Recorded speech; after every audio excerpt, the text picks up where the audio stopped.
Welcome back to M Hood Fishing, everybody. It is just now 5:30 a.m. and pre-dawn is in full force out there. I'm starting to see fish feeding real close in. We're on the Mississippi River this morning. We're in an eddy that I fished quite a bit last week. We have bluegill from yesterday.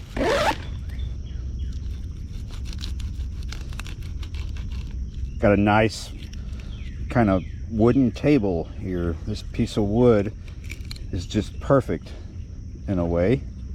So we're going to do that piece on one rod, and then on another rod this piece. Actually, it's a little too big.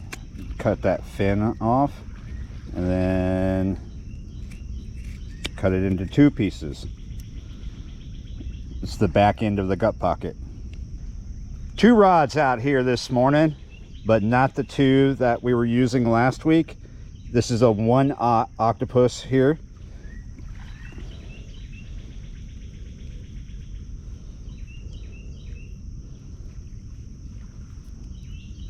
There we go. There's our first bait. Now this is a 35-pound test leader here, cow hitched to my swivel. There's my knot protector. We're using 3 ounces of lead on this one because it's going to be close in, and it is not a braid main line. This is a 45-pound test coastal brown main line on a smaller rod. Over here we have my 10-foot Daiwa beef stick, one of my 10-foot Daiwa beef sticks, the one with the silver tape on it. This is an 80-pound braid main line, 4 ounces of lead. There's that knot protector, there's the swivel, there's the leader, which is cow hitched to that swivel. 50-pound test mono is that. This is a 6/0 octopus hook here. No big baits this morning. We're just going to throw baits about that size and then head pieces possibly on this 6/0. I have not fished this particular spot recently, not this year anyway, but like a lot of spots along here, you have to contend with the willows because we are in the woods. It can be difficult to do a 10-foot rod in some places along here. Definitely a 12-foot rod is even more difficult. The most difficult part is trying to do an overhead long distance cast.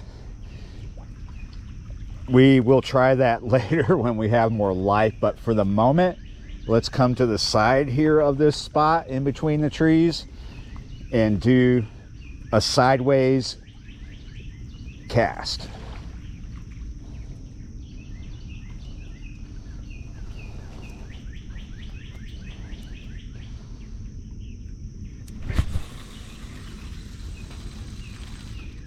Got it out a good distance. It doesn't really necessarily have to go a mile out there, but we got it a good ways. We're in an eddy, so we have a lot of backflow current going upriver this way. There we go, we're on bottom. I think we're in a good deep spot of the eddy too, which is awesome.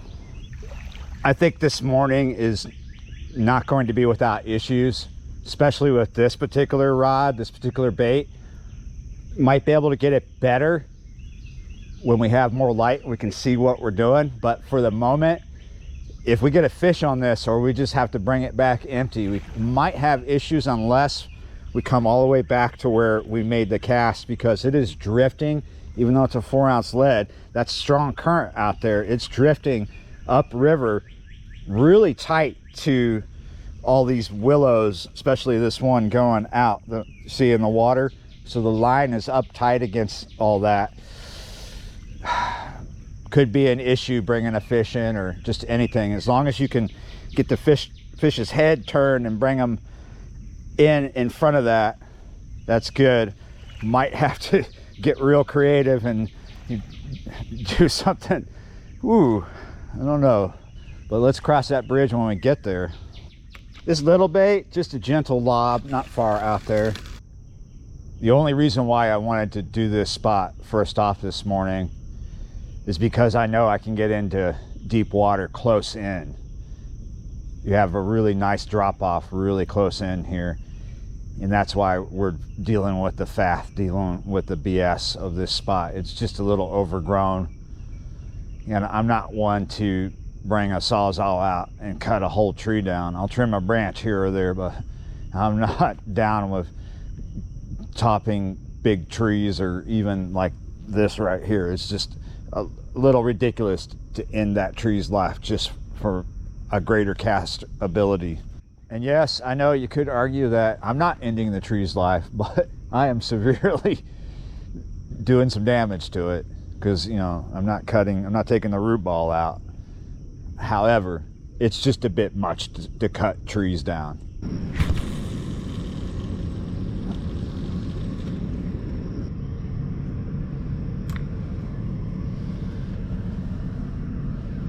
I went ahead and changed spots. Easier to do a long distance cast here. Just a little bit different part of the eddy, not far from where I started. Just a little bit easier to fish from here. However, because it's a 10-foot rod and our canopy is so low, we're going to use the snake stick that was already here for this rod. Oh, gotcha. I hadn't been here very long. Just put this out. Just have one rod out at the moment. Yeah, I'm glad I came. I'm glad I changed spots, because just like that, we've got a decent fish on. Sometimes that's what happens. You come to a spot and you just sit there and you know fish are feeding, so you got to change spots. It may have happened eventually back there, but yeah, it is just before 7 now. It would have took a lot longer if I just sat there. However, I've experienced the same thing coming to this spot first off, and nothing happened. That was like in late summer.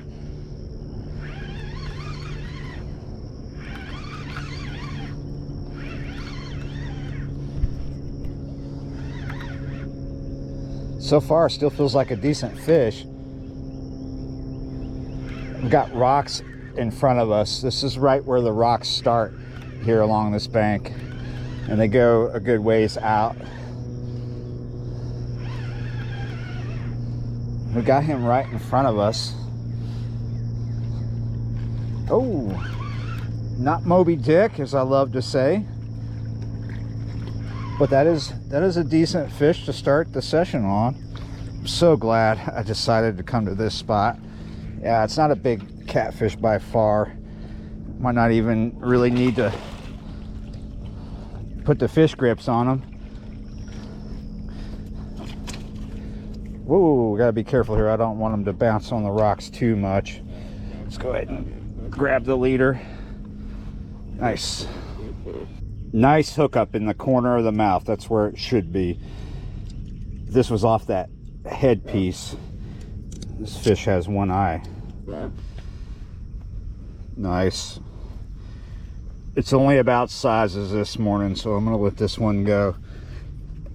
If it wasn't about sizes, this would be a good one to bring home. Old one eye here. Oh, wait a minute. Yeah, he's got, this eye is there, but look how damaged it is. So there you go.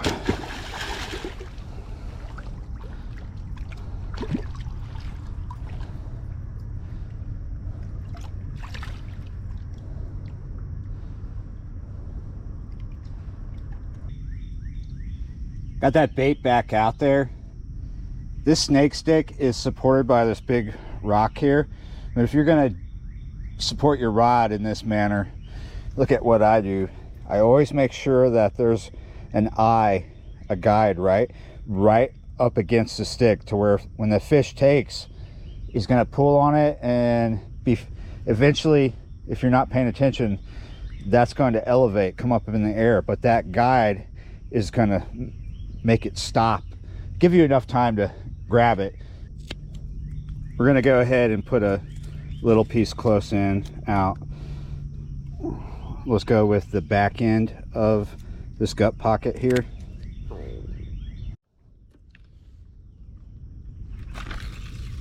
Not far out, just enough to where it's in front of the rocks, and definitely not in that strong current, because it's a 3 ounce.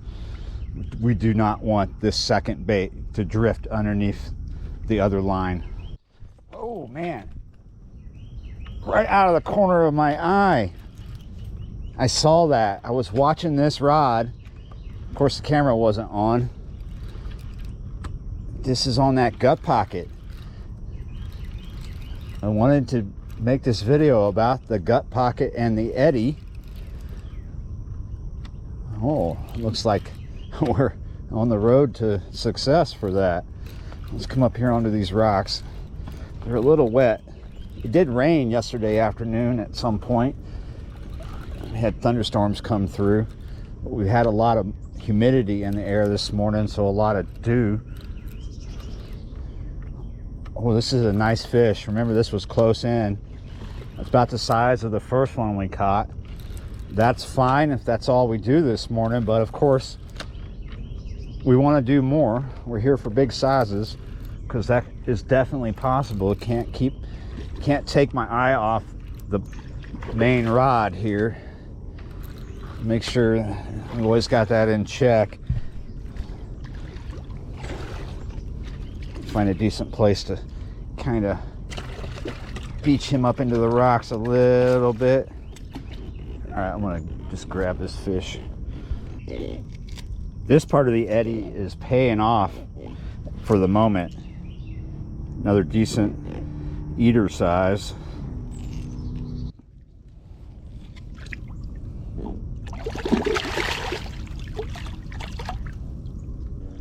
As most bites do, this one went really, really fast. If I would have had some overcast, maybe it would have lasted long. If I would have came to this spot first off this morning, maybe I would have done better, because as soon as I came to this new spot, soon after casting out, it was boom.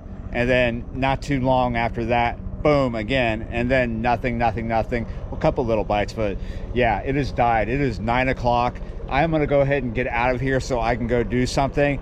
And then now I'm gonna say this. Thanks for watching, liking, sharing, commenting, and subscribing, and I will see you next time.